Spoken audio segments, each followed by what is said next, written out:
Yesterday marked Massachusetts History Day, and more than 6,000 students from districts across the state partnered and participated in yesterday's competition. A part of the broader National History Day, students in grades 6 through 12 spent months researching a historical topic of their choosing to present yesterday. This year's theme was revolution, reaction, reform in history.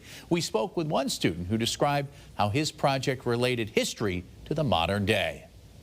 My project is about the assassination of James Garfield and how that relates to civil service reform, like hiring jobs, government jobs based on merit instead of just based on people you know. I've always been interested with his life, and I wanted to incorporate it into the theme just because I knew so much about it already.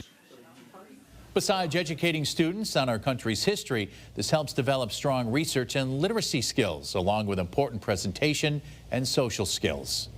As someone who's not a teacher, so I'm not working with these kids every day, it's really great because you really get to see the evolution of their creativity and their confidence in themselves just between the regional contests and the state contests.